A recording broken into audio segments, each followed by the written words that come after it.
রাম হরে হরে, হরে কৃষ্ণ কৃষ্ণ কৃষ্ণ হরে হরে, হরে রাম রাম রাম হরে হরে। যে মহাপ্রভু হরি বল, যে রাধেশ্যাম। আমি সব প্রত্যেক ভক্তবৃন্দের দৃষ্টি আকর্ষণ করে বলছি, কৃপা করে আসরে আসুন। আসরে যথেষ্ট জায়গা আছে, আসরে আসলে দেখবেন কৃষ্ণ কথায় অনেক আনন্দ লাভ করবেন। জয় মহাপ্রভু হরি বল, জয় রাধেশ্যাম হরে কৃষ্ণ। মহাপ্রভুর অপার করুণা ব্রাহ্মণবাড়িয়া জেলার বিজয়নগর থানার শ্রী রাধা গোবিন্দ মন্দির প্রাঙ্গণে আদমপুর দক্ষিণ শিলপাড়া সংলগ্ন আজকেই গোবিন্দের আনন্দ নিকেতন শ্রীধাম বৃন্দাবন শ্রীবা সংঘনী অষ্টপ্রহর ব্যাপী ভুবন মঙ্গল হরিনাম সংকীর্তনের অধিবাস পূর্ব মুহূর্তে আমরা এখানে সবাই সমবেত হয়েছি গোবিন্দের মুখনিসৃত বাণী শ্রী শ্রীমদ্ ভগবত গীতার কথা আস্বাদনের নিবৃত্তি। আর শ্রীমদ্ ভগবত গীতায় ভগবান বলছেন, যে কোনো শুভকর্ম অনুষ্ঠানের পূর্বে গীতা পাঠ করে যদি শুভকর্ম আরম্ভ হয়, সমস্ত কর্ম নির্দোষ হয়ে সম্পূর্ণ ফলদানে সমর্থ হয়। তাই এই আদম পাড়া এই শিল বাড়ির এই প্রত্যেক ভক্তবৃন্দের ভক্তি এবং হৃদয়ের একান্ত আকুলতায় প্রত্যেকে নিজ নিজ সামর্থ্যের দ্বারা আজকে এই ভুবন মঙ্গল হরিনাম সংকীর্তনের আয়োজনে, আসলে এটা সবার ভাগ্যে হয় না, এটা কোটি কোটি জন্মের স্বীকৃতির প্রয়োজন। তাই যারা এই অনুষ্ঠানের আয়োজন করেছেন, মহাপ্রভু প্রবর্তিত ভুবন মঙ্গল হরিনাম সংকীর্তন, আপনাদের সকলকে সাধুবাদ জ্ঞাপন করি। আর এই বিজয়নগরের এই আমি আদমপুর এই গ্রামে আসি, কোনোদিন তো আসিনি, তো যিনি আমাকে আপনাদের মতো গৌর ভক্তবৃন্দের চরণ দর্শন করিয়ে দিলেন, আমার শ্রদ্ধেয় সুমন দাদা, উনি যদি আমাকে ফোন না দিয়ে এইভাবে আপনাদের ভক্তবৃন্দের সকলের চরণ দর্শন করার সুযোগ না করে দিতেন, তাহলে আমি হয়তো এই জায়গায় এইভাবে ভক্তবৃন্দের দর্শন আমার দ্বারা হতো না। তাই ওনাকে আমি সাধুবাদ জ্ঞাপন করি। আর আজকে আমি সিলেট থেকে আসতে মহাপ্রভুর অপার করুণা এটা আমি উপলব্ধি করেছি। তাই আপনারা সকল গৌর অনুগত্য প্রাণা কৃষ্ণানুরাগী গৌর ভক্তবৃন্দের সকলের শ্রীপাদ পদ্মে আমি জীবাধম প্রণাম দণ্ডবোধ ভক্তি নিবেদন করি। আমরা একটু কৃষ্ণ কথা আলোচনায় প্রবৃত্ত হব। এখানে যারা আছেন গৌর ভক্তবৃন্দ, আমি যাদের সংস্পর্শে এতক্ষণ ছিলাম, আমি অনুভব করেছি, যদিও ভক্তরা গৃহে আছে কিন্তু মন তাদের বেশিরভাগ গোবিন্দের চরণে নিবেদিত। এখানে যারাই কৃষ্ণ কথা শ্রবণে এসেছি, বেশিরভাগ ভক্তের তিলক আহ্নিক করা, বেশিরভাগ ভক্তের তুলসী দেবীর কৃপাপ্রাপ্ত তুলসীর মালা গলে দান করা, অর্থাৎ গৌরের আনুগত্য আপনারা বেশিরভাগই এই অঞ্চলের ভক্তবৃন্দরা। তো যার জন্য আমি সিলেট থেকে আসছি। সিলেটের সবচেয়ে প্রত্যন্ত অঞ্চল জকিগঞ্জ বর্ডার এলাকা, আর এখানেও বিজয়নগর এই ভারতবর্ষের এই বর্ডার, এটা ব্যাস আসন। এটা ব্যাস আসন, এটা যেমন তেমন ব্যক্তি বসার আসন না। এখানে ভক্তি দেবী তুলসীকে রাখা হয়েছে, এখানে ভগবান শ্রীকৃষ্ণের মুখনিসৃত বাণী শ্রীমদ ভগবত গীতা গ্রন্থ রাখা হয়েছে, আরো কিছু মাঙ্গলিক দ্রব্য দিয়ে এই আসনকে সুসজ্জিত করা হয়েছে, যার জন্য এখানে বসে যে আলোচনা হবে, এখানে আগত যারা ভক্তবৃন্দ সব কিন্তু এক মত এক পথের না। তাই এখানের যে আলোচনাটুকু হবে সবার হৃদয়ে যাতে কৃষ্ণ ভক্তি জন্মায়, এই কথাগুলা শুনে সবার হৃদয়ে যাতে গোবিন্দের প্রতি আনুগত্য হয়, গোবিন্দের প্রতি ভক্তি একটু না একটু তার হৃদয়ে যাতে সঞ্চারিত হয়, সেইভাবে আলোচনাটা হওয়া প্রয়োজন। তো কতটুকু আমার দ্বারা হবে এটা তো আমি জানি না। তাই আপনারা গৌর ভক্তবৃন্দ, আপনারা মহাপ্রভুর গণ পতিত পাবন যিনি, আমি জীবাদম আপনাদের চরণে শরণাগত হলাম। কৃপা করবেন, আশীর্বাদ রাখবেন। অধিবাস পূর্ব মুহূর্ত আমরা যতক্ষণ এই হরিকথায় আমরা মনোনিবেশ স্থাপন করব, গৌর হরি যেন কৃপা করে আমাদের সকলকে সেই কৃষ্ণ কথায় তিনি তার চরণাশ্রিত করে রাখেন। হরিবল। তো চৈতন্য ভাগবতে বৃন্দাবন দাস ঠাকুর তিনি গ্রন্থের প্রারম্ভেই বললেন, আমি হইতে আমার ভক্তের পূজা বড়, গীতা ভাগবতে সেই প্রভু করলা ইহা দিল। অর্থাৎ ভগবানের আরাধনার চাইতে তার ভক্তের আরাধনা শ্রেষ্ঠ। চৈতন্য ভাগবতকার বৃন্দাবন দাস ঠাকুর বলছেন, এই জন্য সেই প্রভু গীতা ভাগবতে তাহা করলেন দৃঢ়। যার জন্য আপনারা মহাপ্রভুর গণ পতিত পাবন চাইলে আপনারা আমি জীবাধমকে গৌরের চরণাশ্রয় করতে পারেন। আপনারা চাইলে আমার মুখ দিয়ে সেই মার্মিক কৃষ্ণ কথায় কিছুক্ষণ সময় সবাই মিলে আনন্দ পেতে পারি। তাই আপনারা আমি জীবাধমকে আশীর্বাদ থেকে বঞ্চিত করবেন না। এখানে যে বসেছি অনেকের পুত্রের মতন, অনেকের নাতির মতন, বা অনেকের অনুজ ছোট ভাইয়ের মতন। তাই আমাকে আশীর্বাদ করে আশীর্বাদ থেকে বঞ্চিত করবেন না। কৃপা রাখবেন যেন আমি এই কৃষ্ণ কথায় সবাইকে নিয়ে একটা দিব্য আনন্দ আমরা লাভ করতে পারি। জয় মহাপ্রভু, জয় রাধেশ্যাম, হরিবল। তো শুধু সজ্জন গৌর ভক্তবৃন্দ, আমরা যে কিছু আলোচনা করি না কেন, শ্রীমদ ভগবত গীতা হচ্ছে আমাদের সনাতন ধর্মের ভিত্তি, ভাগবত হচ্ছে দেওয়াল, চৈতন্য চরিতামৃত হচ্ছে ছাদ। তাই এখানে যে প্যান্ডেল করা হয়েছে, যারাই করেছেন আগে কুটা তৈরি করেছেন, তারপরে অন্যান্য আসবাবপত্র, তারপরে ছাদের চিন্তা করেছেন। তদ্রূপ আমাদের সনাতন ধর্মের ভিত্তি হচ্ছে শ্রীমদ ভগবত গীতা। আলোচনায় আমরা প্রবৃত্ত হই না কেন, শ্রীমদ ভগবত গীতা মাকে কেন্দ্র ছাড়া আলোচনা আমাদের ফলপ্রসূ হবে না। তাই যার জন্য আমরা শ্রীমদ ভগবত গীতার শ্লোক আবৃত্তি করে সেই শ্লোকের আলোকে আমরা আলোচনা আস্বাদন করব। কিন্তু শ্রীমদ ভগবত গীতা মাকে সপ্তশতী শ্রীমদ ভগবত গীতা বলা হয়, কেননা শ্রীমদ ভগবত গীতায় ৭০০টি শ্লোকের সমন্বয়ে শ্রীমদ ভগবত গীতা। যে গ্রন্থের মধ্যে ৪ জনার উক্তি আছে। প্রথম বললেন অন্ধরাজ ধৃতরাষ্ট্র, শ্লোক সংখ্যা ১টা। দ্বিতীয় বললেন সঞ্জয়, শ্লোক সংখ্যা ৪০টি। তৃতীয় বলছিলেন অর্জুন, শ্লোক সংখ্যা ৮৫টি। চতুর্থে বলছিলেন পরমেশ্বর ভগবান শ্রীকৃষ্ণ, শ্লোক সংখ্যা ৫৭৪টি। এই হচ্ছে সপ্তশতী শ্রীমদ ভগবত গীতা। তাই ইদানিং কালে আমরা গীতার অজস্র সংস্করণ আমরা বিভিন্ন লাইব্রেরি বা বিভিন্ন মন্দিরের লাইব্রেরিতে আমরা পেয়ে থাকি।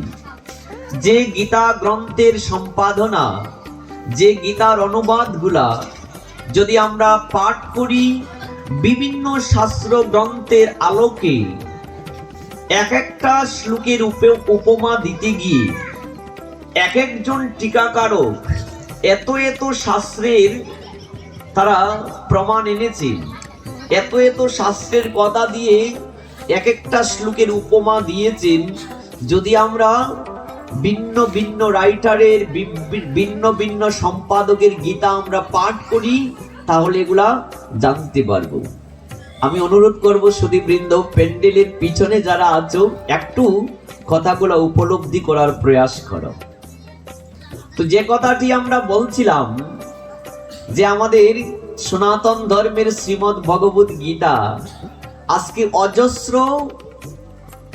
সংস্করণ বেরিয়েছে। আর যে সংস্করণগুলো আমরা যদি পাই দেখবেন এক একটা সংস্করণে এক একটা অধ্যায়ের এক একটা শ্লোকের এমন তাৎপর্য টিকা টিপ্পনী যা পাঠ করলে আমরা দিব্য আনন্দের অনুভূতি তৈরি হবে। আমরা এর মধ্যে 2-4 জন বক্তের নাম আনবো। কেন আনবো তার একটু পরবর্তীতে আমরা সেই কথাগুলা আমরা সেই মীমাংসায় যাব। আমার সামনে যে গীতাটা এটা হচ্ছে শ্রীগীতা।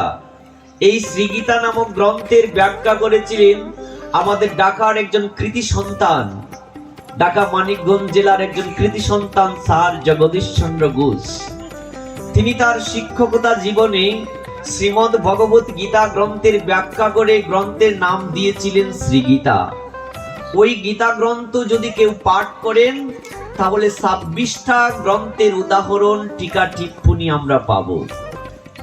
আন্তর্জাতিক কৃষ্ণ ভাবনামৃত সংঘের প্রতিষ্ঠাতা আচার্য এসি ভক্তিবেদান্ত স্বামী প্রভুপাদের যদি শ্রীমদ্ ভগবত গীতার যথাযথ গ্রন্থ আমাদের কারো বাড়িতে থাকে তাহলে দেখবেন 45টা শাস্ত্র গ্রন্থের উদাহরণ উদ্ধৃতি তিনি এনেছিলেন, যা এখানে যারা আমরা ভক্তবৃন্দ আছি অধিকাংশ আমরা 45টা শাস্ত্রের নামও অনেকে বলতে পারবো না।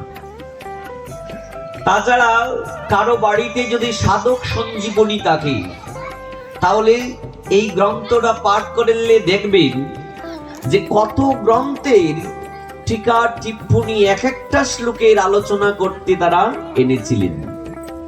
তাছাড়া ভারতবর্ষ যার হাত ধরে স্বাধীনতা লাভ করেছিল সেই স্বাধীনতার মহানায়ক যাকে বলা হয় মহান আত্মার বিভূতি মহাত্মা গান্ধী, তিনি বলেছিলেন আমি যখন মাতৃহারা হয়েছিলাম তখন মাতৃহারা বেদনায় আমি খুবই দিশেহারা হয়ে পড়েছিলাম। একদিন গীতা মায়ের চরণাশ্রয়ে চলে গেলাম, তাই গীতা মাকে আমার মাতৃদেবীর আসনে বসিয়ে দিলাম। ভারতবর্ষের যখন বিভিন্ন রাজনৈতিক প্রেক্ষাপট আমাকে ঘিরে ধরে, যখন ভারতবর্ষের বিভিন্ন রাজনৈতিক কুন্দলে আমি দিশেহারা হয়ে পড়ি, তখন গীতা মায়ের চরণে ছুটে যাই। কি গো, সন্তানের আসল ঠিকানা কোন জায়গা? মায়ের নিকট। তাই আমি আমার গীতা মায়ের চরণে চলে যাই। তখন এই সংকট সময়ে এমন কিছু শ্লোক আমি খুঁজে পাই যেখানে আমি দিব্য আনন্দের অনুভূতি আমার তৈরি হয়। তাই যারা নিত্য প্রতিদিন গীতা পাঠ করবেন এরা নতুন নতুন অর্থ আস্বাদন করবেন। প্রতিদিন যারা গীতা পাঠ করবে তারা নিত্য নতুন নতুন অর্থ আস্বাদন করবে। তাই গীতা জানেন কয়জনে? গীতা জানেন 6 জনে। আমরা যারাই পাঠ করি এখন গীতা জানেন কয়জনে আমরা শুনবো? গীতা জানেন মাত্র 6 জনে। শ্রীকৃষ্ণ, অর্জুন, ব্যাসদেব, সুখদেব, যাজ্ঞবল্ক্য এবং মিথিলাদি জনক, এই 6 জন গীতার জ্ঞান জানেন। আর আমরা যারা সামান্য সামান্য সামান্য, যার জন্য আমি অদমের সেই এতটুকু পারমার্থিক জ্ঞান নেই যে কথা বলে আপনাদেরকে সেই মার্মিক আনন্দ দিতে পারবো। যদি সাধুগুরু বৈষ্ণবের কৃপা হয় তাহলে হয়তোবা আমি অদমের মুখ দিয়ে তিনি তার কথা উচ্চারণ করাবেন। এই জন্য শ্রীধর স্বামী তিনি তার এক বন্দনায় বলেছিলেন মুকং করতি বাচালং পঙ্গুং লঙ্ঘয়তি গিরিম যৎ কৃপা তমহং বন্দে পরমানন্দ মাধবম। যদি পরমানন্দ মাধবের কৃপা হয় তাহলে পঙ্গু পর্বত অতিক্রম করায়, মুখ্য ব্যক্তি যে কথা বলতে পারে না সেও বাচালতা প্রাপ্ত হয়। তমহং বন্দে পরমানন্দ মাধবম, আমি সেই পরমানন্দ মাধবকে বন্দনা করি। আর মাধবের কৃপা কখন হয়? ভক্তের কৃপা যার উপর বর্ষিত হয়। এই জন্য শাস্ত্রী কি বললেন? অহং ভক্ত পরাধীনা, আমি ভক্তের কাছে পরাধীন হয়ে যাই। অর্থাৎ ভক্তের নিকট আমার আর নিজস্ব কোনো সত্তা থাকে না। কি গো, আমি সিলেট থেকে আসতে যদি আমাকে কেউ কিডন্যাপ করত, আমার মোবাইল ফোনটা নিয়ে নিত, তাহলে তার কথা মতো তো আমাকে চলতে হতো। আমার কোনো নিজের কথায় আমি চলতে পারতাম না। যদি বলতো কান ধরে বস, আমি বসতাম, উঠ আমি উঠতাম। তো কিডন্যাপ করলে যেভাবে ব্যক্তির অবস্থা হয়, নিজের সত্তা থাকে না। ভগবান বললেন যে কায়ে মন চিত্তে আমাকে ভজন করে, আমি তার হয়ে যাই। এই জন্য শ্রীমদ ভাগবতে বললেন যে পূজে আমারে আমি পুজি তারে, মানস মন্দির মাঝে হরিষ হয়ে কাঙ্গাল সেজে যায় ভক্তের দ্বারে দ্বারে। যে কায়ে মন চিত্তে আকুল ভাবে আমাকে ভজন করে, যে কায়ে মন চিত্তে আকুল ভাবে আমাকে ভজন করে, আমি সেই ভক্তের হয়ে যাই এবং ভক্ত আমার হয়ে যায়। এই জন্য শ্রীমদ ভাগবতে ভগবান শ্রীকৃষ্ণ দুর্বাসাকে বলেছিলেন, শোনো দুর্বাসা, সাধব হৃদয় মজ্জং সাধুনাং হৃদয়ং তপম মদন্নন্তে ন জানন্তি নাহং দিব্য মনাগোপী। সাধুরা আমার প্রাণ, আমিও তাহাদিগের প্রাণ। সাধুরা আমাকে ছাড়া কিছু জানে না, আমিও সেই সাধুদিগের ছাড়া কিছু জানি না। হরিবার। এই জন্য ভগবত গীতার 574টা শ্লোকের যে আলোচনা গোবিন্দের মুখে, এই শ্লোকটা গোবিন্দ অর্জুনকে বলছেন, কুন্তে ও প্রতিজানিহি নমে ভক্ত ব্রহ্মস্বতী। অর্জুন, তুমি জগতে ঘোষণা করে দাও আমার ভক্তির বিনাশ নেই। হরিবল। 574টা শ্লোকের কথা গোবিন্দ নিজে বললেন, আর ওই শ্লোকটা গোবিন্দ অর্জুনকে বলছেন। গোবিন্দ অর্জুনকে বলছেন তুমি বলো। কেন? নিজের কথা অনেক সময় রাখতে পারেননি, যার জন্য ওই কথাটা আরো টেকসই, আরো মজবুত করার জন্য অর্জুনকে বলছেন তুমি বলো আমার ভক্তির বিনাশ নেই। হরিবল। তাই ডক্টর মহানামব্রত ব্রহ্মচারী, যিনি সনাতন ধর্মের তৃতীয় প্রবক্তা আমেরিকা পাশ্চাত্য দেশে, প্রথম গিয়েছিলেন কে? প্রথম কে গিয়েছিলেন গো আমেরিকায় ধর্ম কথা প্রচার করতে? বিবেকানন্দ। বলো। বিবেকানন্দ 1893। আর 1966-তে গিয়েছিলেন শ্রী ভক্তি বেদান্ত স্বামী প্রভুপাদ। আমেরিকার হেডলাইনে কি এসেছিল 1893-এ? সাইক্লোনিক হিন্দু। কি গো, সাইক্লোন যদি হয় এইগুলা প্যান্ডেল আর থাকবে না। তো বিবেকানন্দ আমেরিকায় গিয়ে সনাতন ধর্মের এমন ধর্ম দর্শন দিয়ে সাইক্লোন দিলেন, যা পুরো আমেরিকার ধর্ম দর্শনকে বিধ্বস্ত করে দিলেন। তখনকার একজন কি করেছিলেন, দার্শনিক লিখেছিলেন যে ভারতবর্ষে এই বিবেকানন্দের মানুষ থাকতে আমাদের দেশে ধর্ম প্রচারগণ পাঠানো এটা নির্বুদের পরিচয় হবে। অর্থাৎ ভারতবর্ষে বিবেকানন্দের মতো মানুষ যেখানে আছে, আমাদের দেশের ধর্ম প্রচারক পাঠানো এটা নির্বুধতার পরিচয় হবে।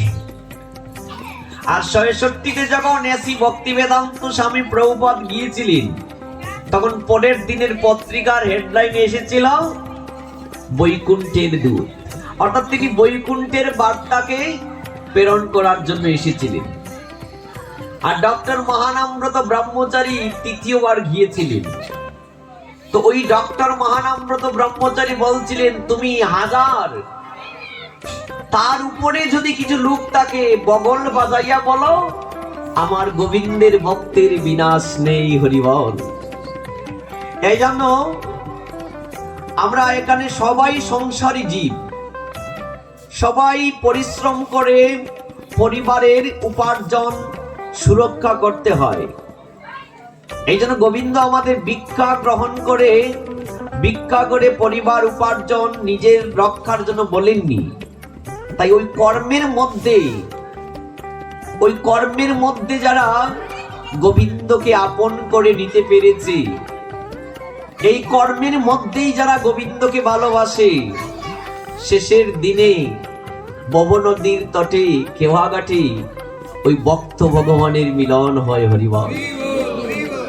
ওই ভক্ত ভগবানের মিলন হয়। ভক্ত যখন বব নদীর কেওয়াঘাটে দাঁড়িয়ে বলে, গোবিন্দ আমার ববের হাটের সাঙ্গ, ববের হাটের কড়ি পুড়িয়ে গেছে, আমি বব নদীর তটে দাঁড়িয়েছি, গোবিন্দ তুমি আমাকে পার করে দাও। গোবিন্দ তখন আর দূরে থাকতে পারবেন না। এই জন্য শাস্ত্রকার বললেন, সম্বন্ধ করিয়া বোধে কৃষ্ণ তারে নাহিতে যে। যদি আমরা গোবিন্দের চরণে সম্বন্ধ রাখতে পারি, তাহলে গোবিন্দ আমাকে চরণ ছাড়া করবেন না। হরিবল। তাই এখানে যারাই আসছি, কিভাবে গোবিন্দের চরণে সম্বন্ধ রাখা যায়, কিভাবে গোবিন্দের চরণে আমরা পৌঁছতে পারি, এই দিক নির্দেশনা, এই আলোচনায় আমরা একটু গ্রহণ করব। যতটুক সম্ভব গোবিন্দ অনুগত প্রাণে আমরা এই সংসারে চলব, এটাই শিকার জন্য এখানে এসেছি। তাই সবই সজ্জন, যেহেতু এখানে অষ্টপ্রহর ব্যাপী তারক ব্রহ্ম হরিনাম যজ্ঞ মহোৎসব, আর এই যজ্ঞ মহোৎসবের যিনি প্রতিষ্ঠাতা, যিনি আমাদের এই সমস্ত জীবদেরকে মুক্ত করার নিমিত্তে তিনি গৌর হরি রূপে ধরাধামে এসেছিলেন, যে ভুবন মঙ্গল হরিনাম সংকীর্তন তিনি প্রচার করে, কেবা কোন বর্ণের, কেবা উচ্চ বর্ণের, কেবা নিম্ন বর্ণের, এই ভাবনাটা দূর করে সবাইকে একই প্ল্যাটফর্মে বসিয়ে কৃষ্ণ নাম আস্বাদন করিয়ে সবাইকে বৈকুণ্ঠের যাত্রী করার জন্য আমার প্রেমের ঠাকুর শ্রী চৈতন্য মহাপ্রভু যিনি ধরাধামে এসেছিলেন, তার প্রসঙ্গে আমরা আজকে কিছু আলোচনায় প্রবৃত্ত হব। তো শ্রীমদ্ ভগবদ গীতায় 4th অধ্যায় জ্ঞান যুগের 7ম এবং 8ম শ্লোকে গোবিন্দ অর্জুনকে বলছেন, যদা যদা হি ধর্মস্য গ্লানির্ভবতি ভারত অভ্যুত্থানম ধর্মস্য তদাত্মনং সৃজাম্যহম পরিত্রাণায় সাধুনাং ধর্ম সংস্থাপনার্থায় সম্ভবামি যুগে যুগে।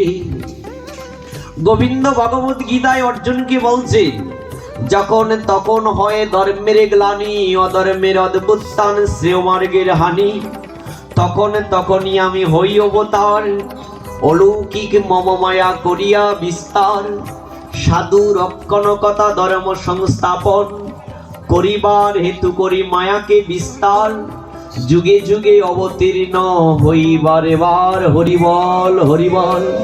হরে কৃষ্ণ কৃষ্ণ কৃষ্ণ হরে হরে, হরে রাম রাম রাম হরে হরে, হরে কৃষ্ণ কৃষ্ণ কৃষ্ণ হরে হরে, হরে রাম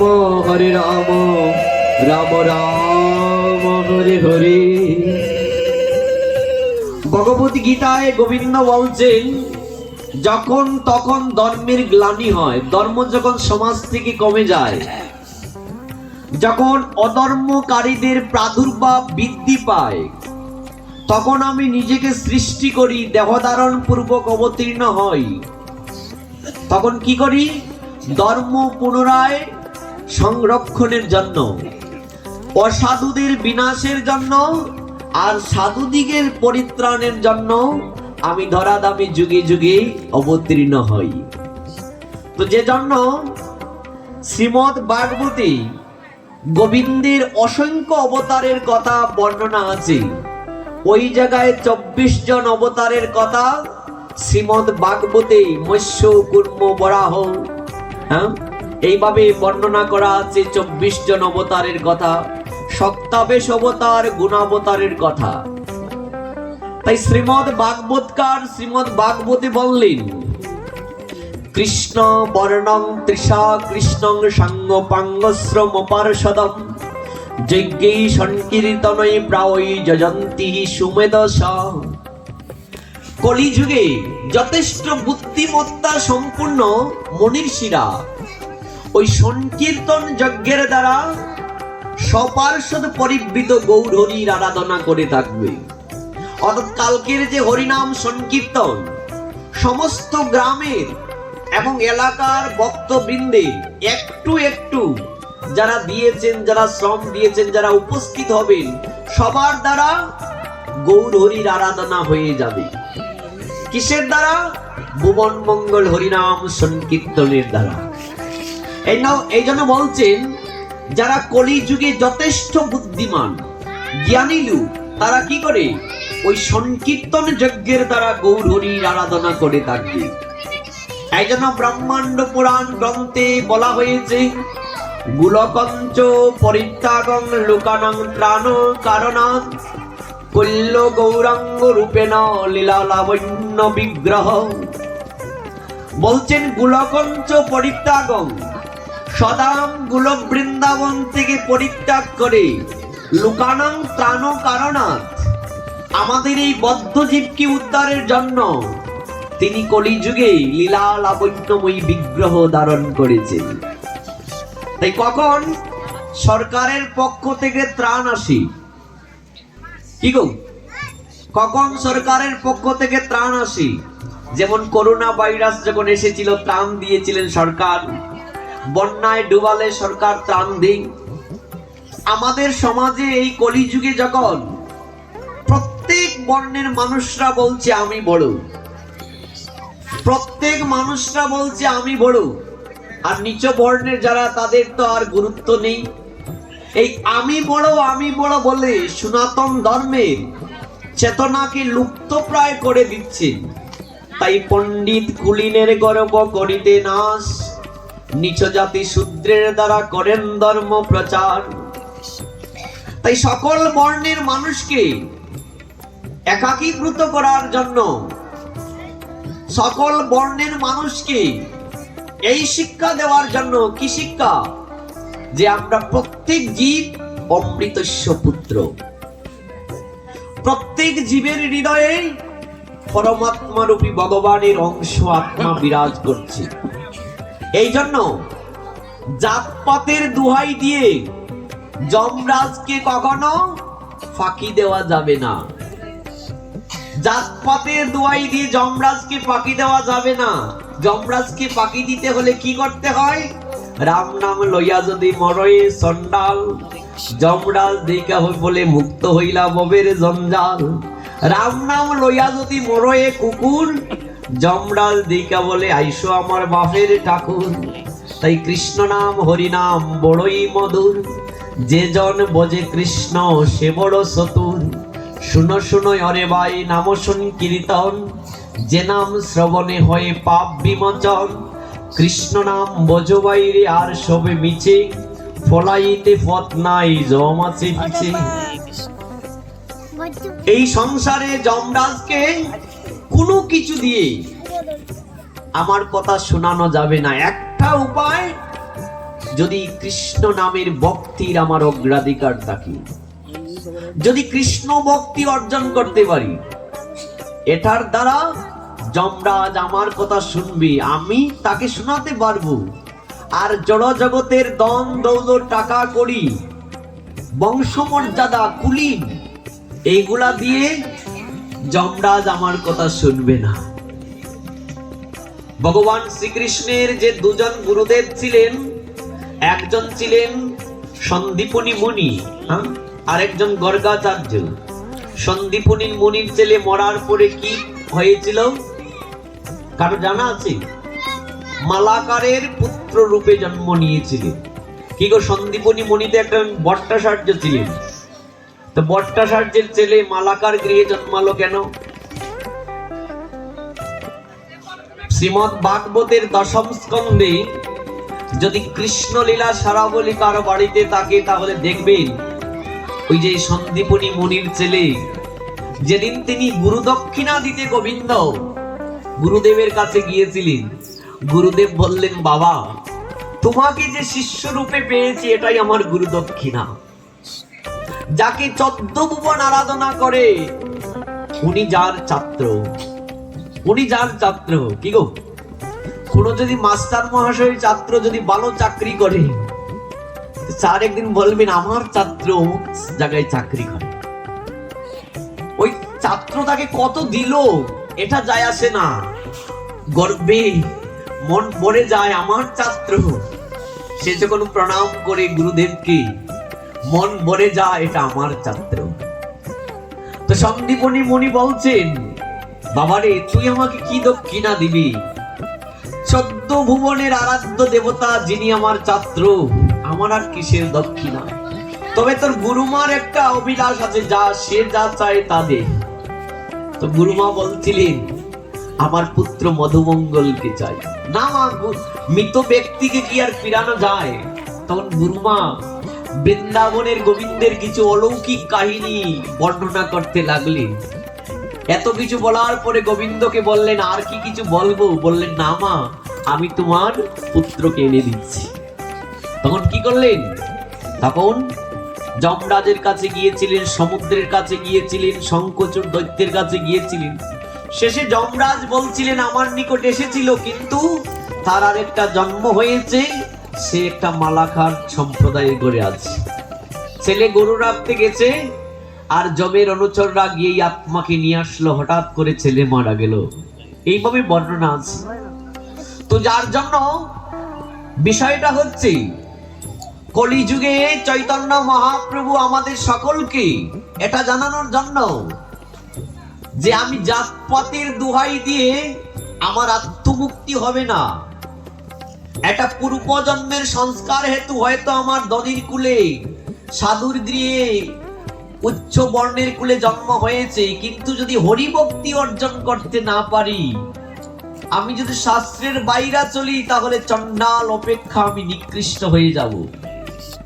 এই জন্য বৃন্দাবন দাস ঠাকুর তিনি তার চৈতন্য ভাগবতে বললেন, চণ্ডালপি দ্বিজশ্রেষ্ঠ হরিভক্তি পরায়ণ, হরিভক্তি বিহীনেষ্টু দ্বিজায়পি সপাদম।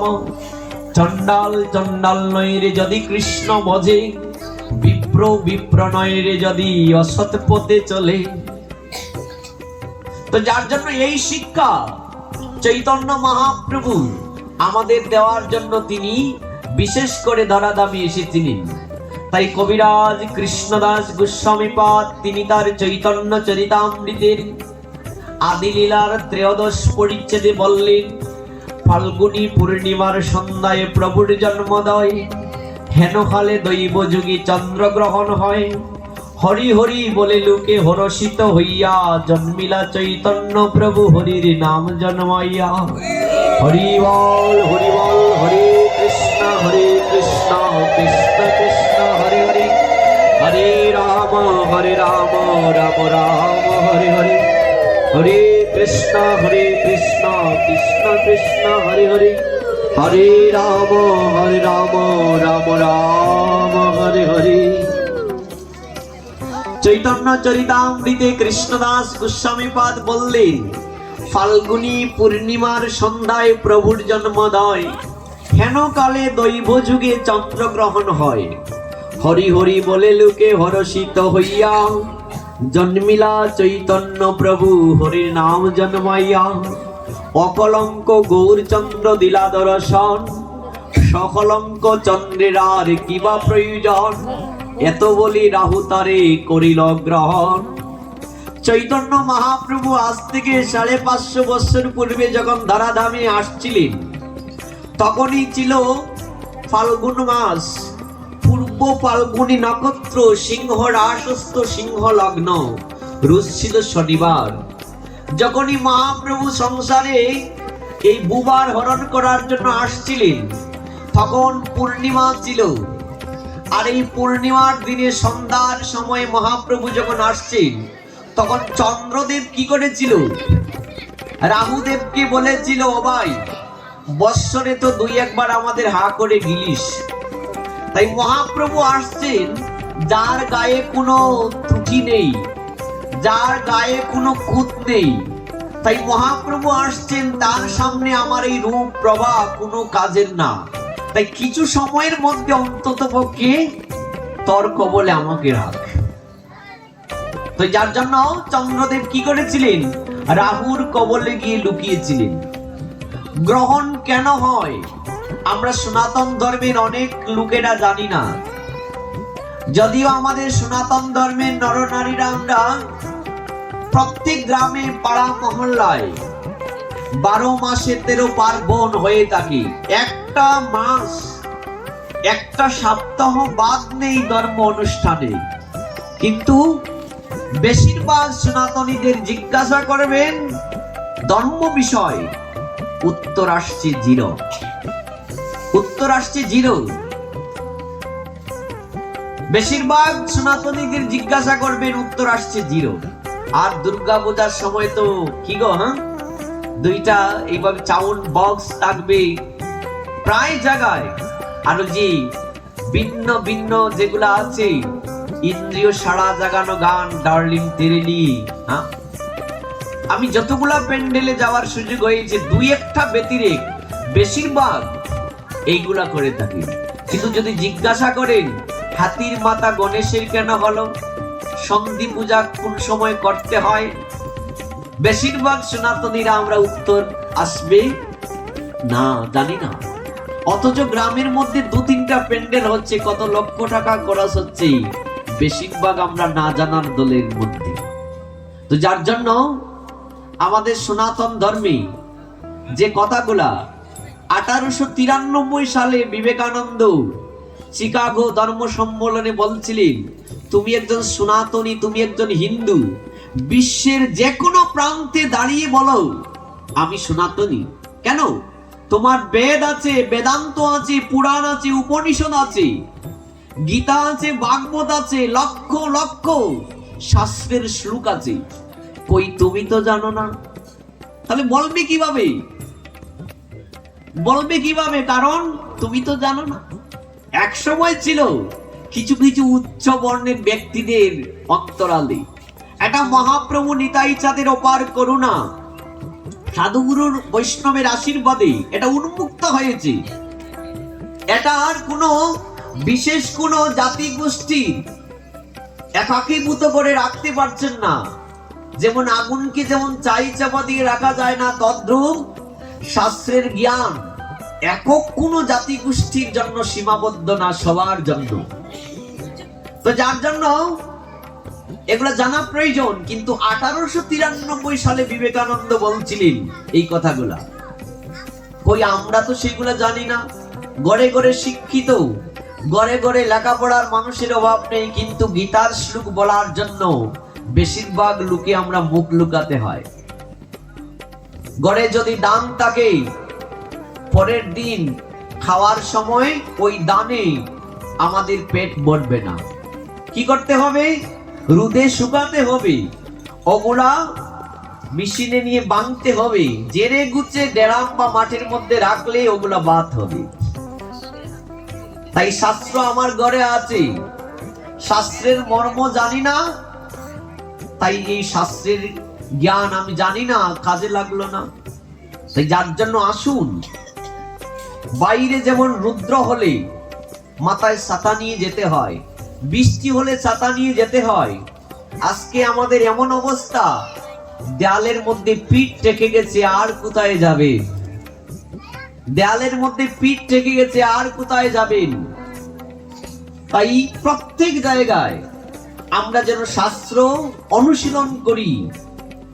যেমন এখানে যারা পরিবারের প্রধান আছে, পরিবারের প্রধানের মাথায় একটা দায়বদ্ধ আছে। ওই গাড়ির প্যাসেঞ্জার আর ড্রাইভার ভিন্ন কথা। ড্রাইভারের মাথায় অনেক কিন্তু চিন্তা বিরাজ করছে, আর প্যাসেঞ্জারের মধ্যে তা বিরাজ করে না। তাই পরিবারের প্রধানের মাথায় যে চাপ থাকে, অন্যান্য সদস্যের মাথায় অতগুলা থাকে না। তদ্রূপ পরিবারের প্রধান যেমন চিন্তা করে আমার পরিবারকে কিভাবে সামনের দিকে নিয়ে যাব, তদ্রূপ আমি আমার সনাতন ধর্মে জন্মেছি বিদায় আমার ধর্ম সম্বন্ধে আমি জানবো। আগের একটা দিন ছিল, গলায় তুলসীর মালা দিলে আর তিলক দিলে লোকে দূর থেকে বলতো হরি বল। তো কে কিভাবে হরি বল বলে মুখ দেখে কি বোঝা যায় না? আমার ছোটবেলার বয়সে আমাকে দেখে অনেকে বলতো হরি বল। তো মুখ দেখে কি হরি বলের অর্থ বোঝা যায় না? কিন্তু শাস্ত্র আছে, শাস্ত্রে বলছি, হেলায় অশ্রদ্ধায় যদি কেউ লয় নিতাইর নাম, গৌর বলে তারে দেখায় যুগলের আদেশ শ্যাম। হরি বল হরি বল হরি বল। হরে কৃষ্ণ কৃষ্ণ কৃষ্ণ হরে হরে, হরে রাম রাম রাম হরে হরে। আমিও তাদের সাথে হরি বল বলতাম। কি গো, কারো যদি নামের সাথে একটা ব্যঙ্গ করি কেউ বলে, তাহলে সে যদি লাঠি নেই, সে যদি দলা দিয়ে ডিল মারে, তাহলে বলতে একটু ভালো হয়। আমিও তাদের সাথে বলতাম, কেননা ছোটবেলা চৈতন্য চরিতামৃত পাঠ করতে পেয়েছিলাম যে কয়টা শ্লোক, তার মধ্যে এটা, নিরন্তনী কৃষ্ণ নাম যাহার বদনে, তাহাকে জানিও তুমি বৈষ্ণব প্রদানে। যাহাকে দেখিয়া মুখে আসে কৃষ্ণ নাম, তাহাকে জানিও তুমি বৈষ্ণব প্রদান। আমার মনে মনে ভাবতাম আমি একটা নগণ্য, আমি একটা অধম, কিন্তু আমাকে দেখে তো তার হরিবোলা ধ্বনি মনে আসছে হরিবল। যে কোনো ভাবে কারেন্টের ওই যে তামার তার যদি স্পর্শ হয়ে যায়, কারেন্ট মনে করবে না যে তো সে না জেনে আমায় স্পর্শ করেছি, না তার ধর্ম বলো হরি হরি বল করিয়ে দেওয়া। ভাগ্য ভালো থাকলে না হয় রক্ষা পাওয়া। আর যদি কেউ বন্ধু বান্ধব ধাক্কা দিয়ে জলে ফেলে দে, ইচ্ছা করে তো স্নানে নামিনি, তাহলে পানি আমাকে কেন, জল আমাকে কেন শরীর ভিজাবে না? জলের ধর্ম তরলতা করা। যদি আমি অনিশ্চয় বা কোনো ছোট বাচ্চা আগুনের মধ্যে হাত দিয়ে দিই, তাহলে হাত তো পোড়ার কথা না, আগুন দেবতা ক্ষমা করার কথা না, আগুনের ধর্ম জ্বালিয়ে পুড়িয়ে ভস্ম করে দেওয়া। তাই যে কোনো ভাবে যে কোনো অবস্থায় যদি কেউ কৃষ্ণ নাম করে, তাই কৃষ্ণ নামের অর্থ কি? সমস্ত পাপকে কর্ষণ করে পুণ্যকে আকর্ষণ করা। সমস্ত পাপকে কর্ষণ করে পুণ্যকে আকর্ষণ করা। একটা ছোট্ট দৃষ্টান্ত আমরা আস্বাদন করব। নামের এত মহিমা, নামের এত পুণ্য, যে কোনো ভাবে যে কোনো অবস্থায় যদি নাম নেওয়া যায়, নামের করুণা তার উপর বর্ষিত হয়। শ্রীরাম বৃন্দাবনে একটা ঘটনা, একটা মারোয়াড়ির ছেলে, খুব সম্ভ্রান্ত পরিবারের জন্ম নেওয়া, ব্যবসা বাণিজ্য আছে। যৌবন অবস্থায় তারও আরেকটা সেই আদর্শ পরিবার এবং ধনী পরিবারের মেয়ে দেখে তার সাথে বিবাহ হলো। স্বামী স্ত্রী এত মিল যে একজন আরেকজনের বাইরে যেতেন না, সব সময় আনুগত্য হয়ে থাকতেন। আর স্বামীরও খুব মোহ ছিল স্ত্রীর প্রতি। তখন ব্যবসায় যেত ছেলেটা, ইচ্ছা করে ওই যে দোকানের চাবিটা টেবিলে ফেলে রাখত, অর্থাৎ বাড়ি থেকে ওই বাইরে থেকে আবার ঘরে আসলে ওই বউয়ের বদনটা যাতে দেখতে পায়, ইচ্ছা করে মানিব্যাগটা ফেলে রেখে যেত। এইভাবে চলছে। একদিন তার স্ত্রী হঠাৎ করে মারা গিয়েছিল। তখন ব্যবসা আর যে গৃহ, এগুলার থেকে উন্মাদ হয়ে গেছে। স্ত্রীর নাম ছিল করুণাময়ী। রাধারানীর অসংখ্য নামের মধ্যে একটা করুণাময়ী রাধে। তখন ববগুরুয়ার মতন রাস্তায় রাস্তায় ঘুরে হা করুণাময়ী, হা করুণাময়ী। ভারতবর্ষের ইতিহাসের মধ্যে একটা অধ্যায় আছে, যেমন সম্রাট শাহজাহান কি করেছিলেন তার স্ত্রীর জন্য তখনকার দিনে লক্ষ লক্ষ টাকা খরচ করে কি বানিয়েছিলেন? তাজমহল। তো এইভাবে সেই লোকটি কি করছে? রাস্তায় রাস্তায় ঘুরে আর বলে, হা করুণাময়ী তুমি কোথায়? বৃন্দাবনের অলি গলিতে ঘুরছে আর নাম করছে। রাত্রি 12টার পরে কোন লীলা হয় গো? রাত্রি 12টার পরে রাস বা অভিসার। রাধারানী অষ্টসখী বৃন্দ নিয়ে রাশে চলছেন, রাধারানী ললিতা বিষকানীকে নিয়ে চলছেন, আর ওই ববগুরুয়ার মতন অলি গলিতে গুড়া লোকটি বলছে, করুণাময়ী, আর যে সহ্য করতে পারছি না। রাধারানী বললেন, ললিতা রে, কে যেন আমার নাম ধরে ডাকি। কি গো, আমার নাম যেমন জয়লাল বিশ্বাস, এখানে যদি আরো কেউ থাকে আর আরেকজন যদি বলে আমার ওই তার নাম ধরে, আমার তো একটা কনক নড়বে যে আমার নাম ধরে যেন কে ডাকলো। তখন ওই জায়গায় রাধারানী ললিতাকে বলছেন, ললিতা রে, কে যেন আমার নাম ধরে ডেকেছে। ললিতা বলছে, রাধে, এত বিষয়ে উন্মাদ, অত খামু, তার স্ত্রী কিছুদিন আগে মারা গেছে, আর স্ত্রীর মুহে পাগল হয়ে ববগুরুয়ার মতো ঘুরছে আর তার স্ত্রীর নাম ধরে ডাকছে। রাধারানী বললে, সখীরে, সে তো আমার নামে তার নাম যুক্ত, যেহেতু আমার নামের সাথে তার নাম যুক্ত, এই জন্য এক কাজ কর না, তাকে আমার সাথে নিয়ে আয়। ললিতা বলছে, রাধে, যখনই তোর নাম করেছে তুই একবারে পাগল হয়ে গেলি, তোর চরণ পাদবদ্ধ লাভের আশায় যোগী ঋষি সাধু সন্ন্যাসী কত জনম অতিবাহিত করে, একবার একবার একবার এক এক জন্মে। রাধারানী তোমার চরণ ধরিয়ে বলে, প্রভু হে করুণাময়ী, একবার তোমার পাদবদ্ধের কৃপা বর্ষণ করো। গীতায় গোবিন্দ বললেন, ভগবানের পাদবদ্ধ এক জন্মে পাওয়া যায় না, বহুনাং জন্ম নামন্তে জ্ঞানবানাং প্রবদ্ধন্তে, বাসুদেব সর্বমিতি স মহাত্মা সুদুর্লভ। অনেক অনেক সহস্র সহস্র জন্মের পরে বাসুদেবের চরণে ভক্তি বা বাসুদেবের চরণ লাভ, এটা এক জন্মের দ্বারা হয় না। তাই ধর্মের কৃষ্ণ ভক্তের সংজ্ঞা কি? ধর্মচারের মধ্যে বহুতে কর্মনিষ্ঠ, কোটি কর্মনিষ্ঠের মধ্যে একজন মুক্ত, আর কোটি মুক্তের মধ্যে দুর্লভ এক কৃষ্ণ ভক্ত। তাই গলায় তুলসীর মালা আর তিলক দিয়ে মনে করবেন না আমি কৃষ্ণ ভক্ত হয়ে গেছি, না, বলবেন আমি ওই পথে যাচ্ছি, আমি এখনো গন্তব্য আমি জানি না। হরিবল। এসি ভক্তি বেদান্ত স্বামী প্রভুপাদকে আমেরিকায় জিজ্ঞাসা করে হয়েছিল, আপনি কি ভগবান? বললেন না, তার ভক্ত। কিছুক্ষণ পরে বলছেন, না, তার ভক্ত না, ভক্ত হওয়ার জন্য চেষ্টা করছি। হরিবল। এই জন্য এই ভাবনাটাই যদি আমার মধ্যে থাকে, দেখবেন আমার ডাইভার্ট হওয়ার আশঙ্কা থাকবে না। আর যদি মনে করেন, আগু আমার তিলক দিয়েছি, মালা করেছি, হাত ঘুরাতেই ভাবে পারি, পা ঘুরাতেই ভাবে পারি। রামচন্দ্রের গুরুদেবেরও তো পতন হয়েছিল। হ্যাঁ, রামচন্দ্রের গুরুদেবের নাম কারো জানা আছে? কি যেন নামটা? বিশ্বামিত্র মুনি। ইন্দ্রত্ব লাভে বাকি ছিল আর মাত্র 5 দিন। তখন কি করেছিলেন? মেনকা নামক উর্বশীকে পাঠিয়ে ওই বিশ্বামিত্রকে মুহের জালে আবদ্ধ করে বিশ্বামিত্র এবং মেনকার ঔরসী শকুন্তলার জন্ম হয়েছিল। এটা মহাভারতের ইতিহাস বলছে। যার জন্য ওই কৃষ্ণ ভাবনামৃতে, ওই ধর্মপথে কেউ কোনোদিন আমরা অহংকার আনতে পারি না, কেউ আনতে পারি না। আমি ওই পথে যাচ্ছি, কালকে আমার কি গতি হবে প্রভু আমি তো জানি না। হরিবল।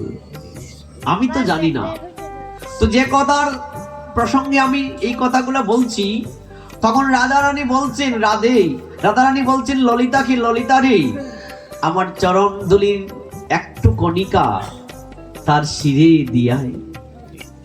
তখন কি করলেন? ললিতা শেষ পর্যন্ত রাধারানীর আদেশ নিয়ে ওই লোকটির শির পর্যন্ত যখন রাধারানীর পাদপদ্মের ধুলি কি করেছিলেন? স্পর্শ করিয়েছিলেন। তৎক্ষণাৎ সে গোপীদেব প্রাপ্ত হয়ে রাধারানীর চরণ প্রান্তে এসেছিল। জয় জয় নিতাই গৌর সীতানাথ প্রীতি প্রেমানন্দে হরি হরি বল।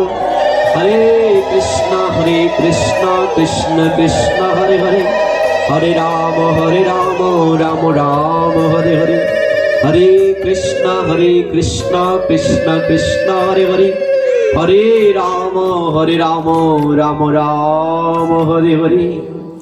এই জন্য তার নামের এত মহিমা। তার নামের এত মহিমা, যে কোনো অবস্থায় যে কোনো ভাবে তার নাম নিবেন, দেখবেন তার অপার করুণা লাভ হয়ে যাবে।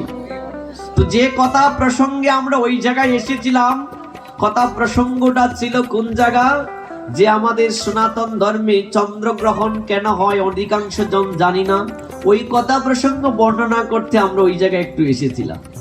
তো যার জন্য চন্দ্রগ্রহণটা দু কারণে হয়ে থাকে। দুইটা কারণ, এখানে যেহেতু মাইক আছে, কারেন্ট আছে, বাল্ব জ্বলছে, এটা কিন্তু বিজ্ঞান আমাদেরকে সেই সুযোগটা করে দিয়েছে। যার জন্য বিজ্ঞান কি বলছে আমরা শুনবো। বিজ্ঞান বলছে চন্দ্র সূর্যের চারিটা দিক সূর্য ঘুরছে, ঘুরতে ঘুরতে এক সময় চন্দ্র সূর্যের আবছায়া পৃথিবী নামক গ্রহের কোনো এক জায়গায় পড়ে থাকে, যার জন্য এটা গ্রহণ নামে অভিহিত হয়ে থাকে। গ্রহণ কিন্তু পৃথিবীর সব রাষ্ট্রে সব জায়গায় একসাথে হয় না। আর আমাদের ধর্মশাস্ত্র কি বলছে, একদিন দুর্বাসা মুনি সুন্দর করে একটা মালা গেঁথে দেবরাজ ইন্দ্রকে পরিয়ে দিয়েছিলেন। তো দেবরাজ ইন্দ্র কিছুক্ষণ রেখে ওই দুর্বাসার সামনে তার যে বাহন, দেবরাজ ইন্দ্রের বাহনের নাম কি গো? ঐরাবত। ওই ঐরাবতের গলায় দিয়েছিলেন।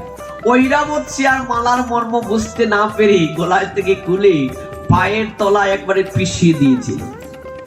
দুর্বাসা ক্রোধান্বিত হয়ে বলছেন, দেবরাজ, এত কষ্ট করে আমি একটা মালা তোকে পরিয়ে দিলাম, আর তুই অহংকার বশত নিজেও রাখলে না, হাতির গলায় দিলে, আর হাতি সে কি করেছে, একবারে আমার সামনে মুড়ি দিয়েছে। কি গো, কেউ যদি তার সামর্থ্য অনুযায়ী একটা শাড়ি তোমাকে দেয়, বা আমাদেরকে একটা শার্ট বা প্যান্ট দেয়, যদি আমার মন মতো না হয়, আমি কি ওটা ফেলে দিব? না, রাখবো। পড়ার সামর্থ্য থাকলে পড়বো, পড়ার ব্যবস্থাতে পড়বো, না হয় ঘরে রাখবো, কিন্তু ফেলে দিব না। তখনই দুর্বাসা ক্রোধান্বিত হয়ে অভিশাপ দিলেন, অহংকার করছিস, আমি অভিশাপ দিলাম, লক্ষ্মী ভ্রষ্ট হ। তখন স্বর্গ থেকে লক্ষ্মী পাতালে চলে গেলেন। সমস্ত স্বর্গে বিশৃঙ্খলা দেখা দিল। তখন দেবতারা শ্রীহরির পাদ পদ্মে গিয়ে বলছেন, প্রভু, দেবরাজ দুর্বাসার অভিশাপগ্রস্ত হয়েছে। না, দুর্বাসা অভিশাপ দিয়েছিলেন লক্ষ্মীভ্রষ্ট হওয়া, যাতে স্বর্গে লক্ষ্মীভ্রষ্ট হয়ে যায়। এই জন্য লক্ষ্মী চলে যাওয়ায় সমস্ত ঘর বিশৃঙ্খলা দেখা দিয়েছে, সমস্ত স্বর্গ বিশৃঙ্খলায় পরিপূর্ণ হয়েছে। কি করি? শ্রীহরি বললেন, সমুদ্র মন্থন করো।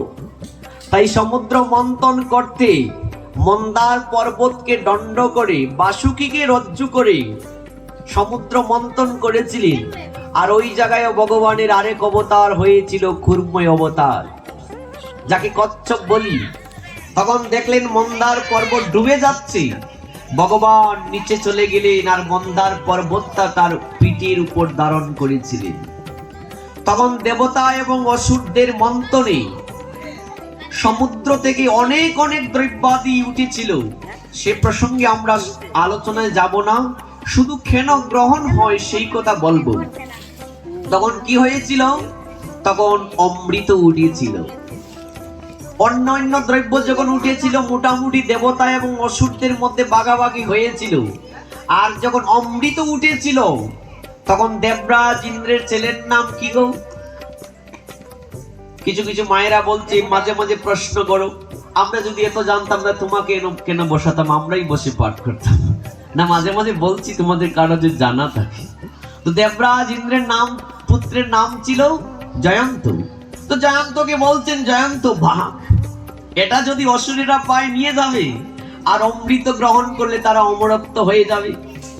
অসুরেরা বলছে, দেখো ভাই, সবাই তো সমুদ্র মন্থনে কর্ম করেছি, মোটামুটি বাগাবাগি হয়েছে, আর অমৃত পাণ্ডের বাঘ না দিয়ে তার পুত্র জয়ন্ত নিয়ে যাচ্ছে, ধরো ধরো ধরো। তাই দেবরাজ ইন্দ্রের ছেলে জয়ন্ত দৌড়াচ্ছে, আর অসুরেরা পিছনে। তাই ভারতবর্ষের 4টি জায়গায় দেবরাজ ইন্দ্রের ছেলে জয়ন্ত এবং অসুরদের সাথে ওই অমৃত পাণ্ড ধরে দস্তাদস্তি হয়েছিল। তাতে ভারতবর্ষের 4টি জায়গায় অমৃত ওই যে বাণ্ড থেকে স্থলিত হয়েছিল। এই জন্য ভারতবর্ষের 4টি জায়গায় কুম্ভ মেলা অনুষ্ঠিত হয়ে থাকে। একটা হচ্ছে কোথায়? হরিদ্বার, যেখানে গঙ্গার আবির্ভাব বলা হয়। দ্বিতীয় হচ্ছে উজ্জয়িনী, যেখানে শিপ্রা নদীর তীরে। তৃতীয় হচ্ছে নাসিক, যেখানে গোদাবরীর তীরে, যেখানে লক্ষণ শূর্পণখার নাক কেটেছিলেন। আর চতুর্থ হচ্ছে বর্তমানে যেটা মহাতীর্থ প্রয়াগরাজ তীর্থে ত্রিবেণী সঙ্গমে এই যে কুম্ভ মেলা অনুষ্ঠিত হচ্ছে। এই ভারতবর্ষের 4টি জায়গায় অমৃত পড়েছিল বলেই কুম্ভ মেলা অনুষ্ঠিত হয়ে থাকে। এখন কি করলেন? অসুরেরা অমৃত নিয়ে যাচ্ছেন। তখন যে পেয়েছে সে বলছে, তুই ধরছিস কেন? আমি পেয়েছি। তুই ধরছিস কেন? আমি পেয়েছি। তাদের মধ্যে একটা মার তৈরি হয়েছে। কি গো? দেবতাদের স্বভাব একটা আপেল পেলে 10 জন হলে 10 ভাগ হবে।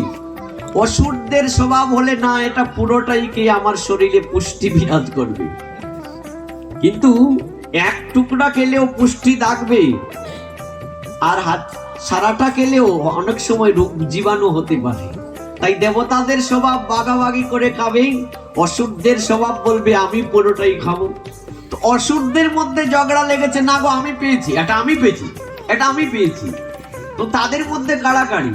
আর দেবতারা বলছে, প্রভু যে জন্য আমাদের আদেশ করলে সমুদ্র মন্থন, তুমি কুর্ম অবতার গ্রহণ করেছো, কিন্তু অসুরেরা যদি অমৃত নিয়ে যায় তারা অমরত্ব লাভ করবে। প্রভু তুমি আমাদের অমৃত এনে দিতে পারো, তুমি ছাড়া আমাদের গতি নেই।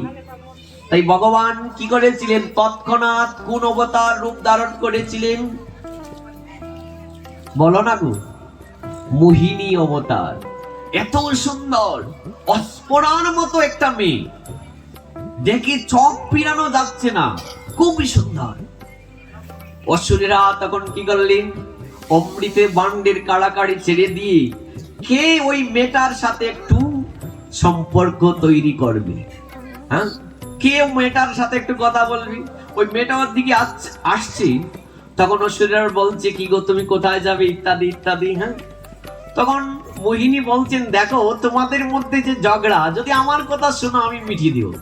সবাই বলছে তুমি যা বলবে আমরা মানবো। কি গো, বিবাহের পরে ছেলে কি করে, অনেকটা আছে না, হ্যাঁ, মা বাবাকে পাত্তাই দে না, বউকে সর্বস্ব দিয়ে দি। ওই তুমি সব জানো আমি জানি না। না ঠিক আছে, মাকেও রাখতে হবে, স্ত্রীর কথাও শুনতে হবে, দুইজনকেই নিয়ে সংসারে থাকতে হবে। তাই এটা কিন্তু বিবাহের পরে পুরুষের একটা পরীক্ষার পালা। এতদিন মায়ের অন্তরালে থেকেছো, বিবাহের পরে আরেকজন এসেছেন, যার জন্য মাকেও রাখতে হবে আর স্ত্রীকেও রাখতে হবে। মোটামুটি একটা পর্যায়ে যেতে হবে, ঠিক আছে? ওই আমার স্ত্রী মাঝে মাঝে খানিক গুনগুন করে বলে, ওগো আমি এই কাজ করেছি, মা বকেছে, আচ্ছা বাদ দাও না, হ্যাঁ, তুমি আমার কথা আর কিছু শুনো না। কি আর করা, যদি মাকে একটু বলতে যাই, তুই তো গীতা পাঠে যাস, তোর স্ত্রী কি বলছে তুই দেখিস না, কি আর করা। ঠিক আছে, একটু ঘুমাও, পরিশ্রান্ত হয়ে এসেছি, ঘুমাও। ওই পরের দিন আর মনে নেই ওই যে আগের দিনের কথা। কি আর করো, ওইভাবে চলছে আপনাদের আশীর্বাদ। তো মা এবং স্ত্রীকে নিয়ে, দুইজনকে নিয়ে থাকতে হবে সংসারে। তো যে কথা বলছিলাম, মোহিনী কি করছে? মোহিনী বলছেন, দেখি তোমাদের মধ্যে যে ঝগড়া আমি নিরসন করবো, আমার কথা যদি শোনো, ঠিক আছে, তুমি যা বলবে আমরা মানবো। তখন বললেন, অমৃত আমার হাতে দাও, আর যদি আমার কথা শোনো তাহলে সবার কল্যাণ হবে, ঠিক আছে? তো অমৃত দিয়েছিলেন মোহিনীর হাতে। তখন দেবতারাও মোহিনীর সামনে চলে গেলেন। তখন বললেন, যেহেতু দেবতা এবং তোমরা মিলে অমৃত মন্থন করে পেয়েছো, তাই দুইয়েরাই বাঘের অংশীদার। তাই দুইয়েরা কি করো, সারিবদ্ধ হয়ে বসো, আর আমি তোমাদেরকে ভাগ করে দিচ্ছি, ঠিক আছে? তখন কি করলেন মোহিনী? সর্বাগ্রে কাদের ভাগ্যে আগে বলো না? দেবতা, দেবতাদের ভাগ্যে আগে। ওই দেবতাদের পাটর দিয়ে, দেবতাদের শাড়ি দিয়ে দিতে লাগলেন। অসুরেরা বলছে, ভাই কথা তো দিয়েছি, কিন্তু আর কি করি, এটা সত্য যুগের কথা। তখনকার দিনে অসুরেরা পর্যন্ত মিথ্যা বলতো না। এখন আমরা গলায় তুলসীর মালা দিয়ে, তিলক দিয়েও সত্য কথা বলতে পারছি না। আর ইদানিং কালে তো মিথ্যা বলার একটা ব্যবস্থা হয়েছে। কি গো, কোথায় আছো? না দাদা, রোডে আছি তো, গাড়ি পাচ্ছি না। হ্যাঁ, জাম লেগে আছে দাদা। আমি কোথায় আছি গো? হ্যাঁ, ব্যাসাসনে পাঠ করছি আর মোবাইলে বলছি দাদা রোডে, আমি তো চান্দুরা, এখানে গাড়ি পাচ্ছি না, ইত্যাদি ইত্যাদি। এটা মিথ্যা। শ্রীমদ ভাগবতে বড় জোর দিয়ে ব্যাসদেব বলছেন, সত্যং পরং ধীমহি সত্যই ভগবান। ভগবান কৃষ্ণচন্দ্রের অসংখ্য নামের মধ্যে যন্তীয় স তয় জফলা সত্য নারায়ণ, অর্থাৎ সত্যিই তিনি প্রতিষ্ঠিত, সত্যিই তিনি প্রতিষ্ঠিত। মিথ্যা বললে মুখ অশুদ্ধ হয়ে যায়। এই জন্য চেষ্টা করবেন মিথ্যাকে পরিহার করা। তাতে তোমার ক্ষতি হয়ে যাও, কিন্তু চেষ্টা করবেন মিথ্যাকে পরিহার করা। তো এইদিকে যে কথাটি বলছিলাম, অসুরেরা বলছে ভাই করার আর কিছু নেই, বসে থাক। একজন আর নিজেকে সামলাতে পারেনি। সে দেবতার রূপ ধারণ করে দেবতার শাড়িতে, কি গো, যারা পরিবেশন করে এরা কি মুখ দেখে পরিবেশন করে? মুখ দেখে যদি পরিবেশন করে, ললিতার মার পাতে 2 চামচ আর বিশাখার মার পাতে আরেক চামচ বেশি, আর জন্টুর মায়ের পাতে হয়তো 1 চামচ। তাই যারা পরিবেশন করে মুখ দেখে পরিবেশন করলে হয় না, সবাই সমান পাবে। একমাত্র রুগ্ন ব্যক্তি, বৃদ্ধ অবস্থায় শিশু, এরা যদি তারা খেতে চায় আর একটু বেশি দিতে হয়। রুগ্ন, বৃদ্ধ, শিশু এদের ছাড় আছে, কিন্তু এর মধ্যে তোমার সম্পর্কটা ওই জায়গায় ছাড় নেই। তো ওই জায়গায় মোহিনী তো দিয়ে যাচ্ছে। তখন অসুর কি করেছে? পাওয়া মাত্র খেয়েছে। চন্দ্র সূর্য ডেকে ডেকে বলছেন, প্রভু যার জন্য তোমার এই মোহিনী অবতার, অসুর অমৃত পেয়ে কে নিয়েছে? সে তো অসুরদের রাজা হবে। শ্রীহরি মোহিনী রূপে তৎক্ষণাৎ সুদর্শন চক্র দিয়ে মাথা দ্বিখণ্ডিত করে দিলেন। চন্দ্র সূর্যকে লক্ষ্য করে তখন ওই মাথা এবং শরীরটা মরেনি ওই অমৃতমাণ্ড গ্রহণ করার কারণে। তাই মাথা এবং শরীরটা 2টা অংশে 2টা নাম হয়েছিল, রাহু এবং কেতু। বলেছিল, তোদের কারণে হে চন্দ্র, হে সূর্যদেব, তোদের কারণে আমি আমার লক্ষ্যে পৌঁছতে পারিনি।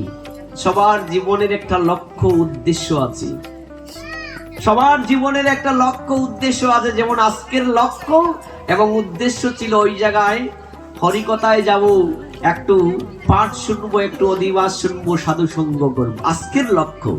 তাই রোজেরও লক্ষ্য থাকে, জীবনেরও লক্ষ্য থাকে। ক্লাসে গেলে স্যার বলছে, এই তোমরা আমার দিকে লক্ষ্য করো, কয়েকটা লক্ষ্যের উদ্দেশ্য আছে। তাই চন্দ্র সূর্যকে লক্ষ্য করে রাহু কেতু বলছে, আমার জীবনের লক্ষ্যে তুই পৌঁছতে দিলে না, তাই তোদেরকে বৎসরে 2-1 বার হা করে গিলবো হরিবল। এটাই হচ্ছে গ্রহণের তত্ত্ব। যাই পূর্বে যেটা শুনেছিলাম বিজ্ঞান বলছে, আর পরবর্তী যেটা আমাদের শাস্ত্র বলছে এটা শুনলাম। তাই মহাপ্রভু যখন ধরাধামে ভূমিষ্ঠ হয়েছিলেন, তখন কি হয়েছিল? পূর্ণগ্রাস, পূর্ণ চন্দ্রগ্রহণ। আর এই চন্দ্রগ্রহণকে চন্দ্রগ্রহণকে লক্ষ্য করে নদীর ঘাটে, শহর বন্দরে, গ্রামে গঞ্জে সবাই বলছে হরিবল হরিবল হরিবল। আর এই হরিবলা দরিতে আমার মহাপ্রভু অবতীর্ণ। জয় জয় নিতাই গৌর সীতানাথ প্রীতি প্রেমানন্দে। হরি হরিবল, হরে কৃষ্ণ কৃষ্ণ কৃষ্ণ হরে হরে, হরে রাম রাম রাম হরে হরে। মহাপ্রভু ধরাধামে প্রকটিত হয়ে যে ধর্ম তিনি, যে ধর্মের নিয়ম তিনি প্রতিষ্ঠা করলেন, সেই নিয়ম সত্য যুগে ছিল না, সেটা দাপর যুগে ছিল না, সেটা ত্রেতা যুগে ছিল না। শাস্ত্র বলছেন 4 যুগে 4 ধর্ম জীবের কারণ, কলির যুগে ধর্ম হয় হরির নাম সংকীর্তন। তাই কবিরাজ কৃষ্ণদাস গোস্বামীপাদ বলছেন, সংকীর্তন প্রবর্তক শ্রীকৃষ্ণ চৈতন্য, সংকীর্তনে যজ্ঞে বজে সেই হয় ধন্য, সেই তো সুমেদায়ার কুবুদ্ধির সংসার, সর্বযজ্ঞ হইতে কৃষ্ণ নাম যজ্ঞ সার। এক কৃষ্ণ নাম 1 কোটি অশ্বমেধ যজ্ঞ, যে হয় সে পাষাণ্ডী দণ্ডে তার যম। অর্থাৎ 1 কোটি অশ্বমেধ যজ্ঞের সাথে একবার হরিনামের তুলনা করা যাবে না। হরিবল। এই জন্য লঘু ভাগবত গ্রন্থে বলা হয়েছে, মাগে প্রয়াগে যদি কল্পবাসী, সুবর্ণ শিকড় হিরণ্য দানে, নতুল্যং নতুল্যং নতুল্যং গোবিন্দ নামে। লঘু ভাগবতে বলা হয়েছে, মাঘ মাসে যদি কেউ কোথায় যায়, প্রয়াগরাজ ত্রিবেণী সঙ্গমে। মাঘ মাসে সূর্যদেব কোন রাশিতে অবস্থান করেন? মকর রাশিতে। 12টা রাশির মধ্যে একটা মকর রাশি। তাই ওই মাঘ মাসে যদি সেদিন রবিবার হয়, আবার সেদিন যদি পূর্ণিমা হয়, রাধে রাধে এই কথাগুলো উপলব্ধি করুন। মাঘ মাসে যদি রবিবার হয়, সেদিন যদি পূর্ণিমা হয়, আবার সেই দিন যদি চন্দ্রগ্রহণ অথবা সূর্যগ্রহণ হয়, তখন মাঘ মাসে সেই প্রয়াগরাজ তীর্থে ত্রিবেণীতে স্নান করে কোটি ব্রাহ্মণ বৈষ্ণবকে কোটিটা গাভী দান করি, তার সাথে হীরা মণিমাণিক্য দক্ষিণা দিয়ে যে ফল হবে, লঘু ভাগবত কি বলছে? নতুল্যং নতুল্যং নতুল্যং গোবিন্দ নামে। অর্থাৎ ওই সকল পুণ্য কৃষ্ণ নামের সাথে কোনো তুলনা করা হয় না, তুলনা করা হয় না, তুলনা করা হয় না। এই জন্য গ্রাম্য একটা প্রবাদ আছে, গুরিয়া 12 আর বাড়ি বইয়া 13। অর্থাৎ একজন হেঁটে 12 আর একজন গড়ে বসে 13। এটা আঞ্চলিক একটা প্রবাদ। কিভাবে মাতা ভগবতী দেবী দুর্গার কয়টা পুত্র সন্তান ছিল? কয়টা? 2টা। তাদের নাম ছিল কার্তিক, গণেশ। একদিন তিনি গজমতি একটা হার, গলার বালা দেখিয়ে বলছেন, বাবারে আমার ইচ্ছা ছিল দুজনকে পড়াই, কিন্তু একটা হার কাকে দেই কাকে না। আমার মন বলছে যে কি করবে, বিশ্ব ব্রহ্মাণ্ডটা আগে ঘুরে আসবে, আমি তার গলায় দিব। সুযোগটা কার ভালো হয়েছিল? সুযোগটা কার ভালো হয়েছিল? কার্তিকের। গণেশ না কার্তিকের। কার্তিকের বাহনের নাম কি? ময়ূর। ময়ূরকে চলো ময়ূর উড়াল দিয়ে যেতে পারবে। আর গণেশের বাহনের নাম কি? ইঁদুর। ললিতার মা লাঠি নিয়ে আয়, লাঠি নিয়ে আয়। ওই আমার বাড়ির পাশে দিয়ে একটা ইঁদুর যাচ্ছে। কি গো, ইঁদুর দেখলেই তো লাঠি নিতে হয়। হ্যাঁ, কত কিছু কাটে, হ্যাঁ, ইত্যাদি ইত্যাদি করে আসবাবপত্র। গণেশের বাহন, দিনের বেলায় যেতেও পারবে না। তো কার্তিক গণেশকে লক্ষ্য করে মা ভগবতী দেবী দুর্গা বলছিলেন, কার্তিক বলছে ঠিক আছে মা, যাচ্ছি। ময়ূরকে নিয়ে চড়ছে। আর গণেশ কি করেছে? মায়ের চতুর্দিকটা 7 বার পরিক্রমা করেছে। ভূমির গরীয়সী মাতা, স্বর্গাদ উচ্চতর পিতা, জননী জন্ম ভূমিষ্ঠ স্বর্গাদপি গরীয়সী। পৃথিবীর মধ্যে কোন শ্রেষ্ঠ পবিত্র স্থান থাকে যদি এটা মায়ের গর্ভ। মায়ের গর্ভ। এই মা, মা নামের মতো পবিত্র শব্দ যত ভাষায় কথা বলা হোক, এই মা নামের পবিত্রতা কোন ভাষার চেয়ে এত শ্রেষ্ঠ শব্দ আজও তৈরি হয়নি। তাই রামকৃষ্ণ দেব বলতেন, তুমি যুবক, রাস্তায় যাচ্ছ, হঠাৎ একটা যুবতী মেয়েকে দেখতে পেয়েছ, নিশ্চয় তোমার বাবান্তরের বিকাশ ঘটবে, যেহেতু তুমি যুবক। কিন্তু তার সাথে তোমার মা নামের পবিত্রতাকে স্পর্শ করে দাও।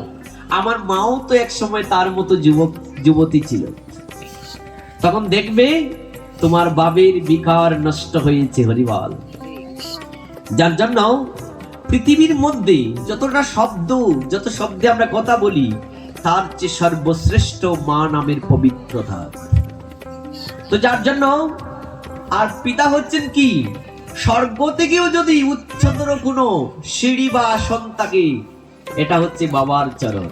তাই মা বাবাকে ভক্তি দেই না, হ্যাঁ, আর পূজায় যদি মা মা বলে সম্বোধন করি, নাচানাচি করি, ওই মা আমার পূজা দিবে না। হরিবল। এই জন্য মায়ের পূজা করুন। আর গোরের যাদের জ্যান্ত দেবদেবী মা বাবা আছে তাদের চরণে মাথা টেকান। হরিবল। আমার এই কথাগুলা যাদের ঘরে মা বাবা আছেন, সকাল না হয় সন্ধ্যা, রোজের মধ্যে একবার করলেই হয়, সকাল অথবা সন্ধ্যা একবার মায়ের চরণে মাথা টেকান। আর যারা পরের বউ, এই যে অন্য ঘর থেকে অন্য ঘরে বৌমা হয়ে এসেছেন, যাদের ঘরে শ্বশুর শাশুড়ি আছেন, প্রত্যেক ঘরে হরায় বাসনে লাগে। একজনও এখানে বলতে পারবেন না যে আমার ঘরে ঝগড়া নেই। কার ঘরে লেগেছিল? রামচন্দ্রের ঘরেও লেগেছিল। শেষ পর্যন্ত 14 বৎসরের বনবাস রাম হতে হয়েছিল। এই জন্য বউ শাশুড়ি ঝগড়া লাগবে, কিন্তু সেবার তালাটা দিয়ে মাকে প্রণাম করো, শ্বশুরকে প্রণাম করো। মনে মনে বলবেন, দেখো একটু আগে কথা কাটাকাটি করেছিল এবং তালাটা দিয়ে বক্তি দিয়ে নে আর বাদ দিয়ে দিলাম।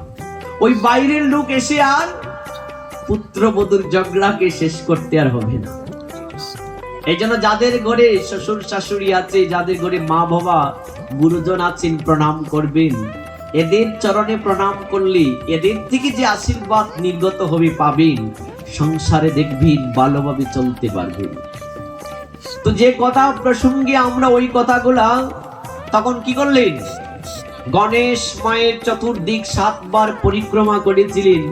মা গজমতিটা খুলে দিয়ে গণেশকে খুলে বসিয়ে চুম্বন দিচ্ছে।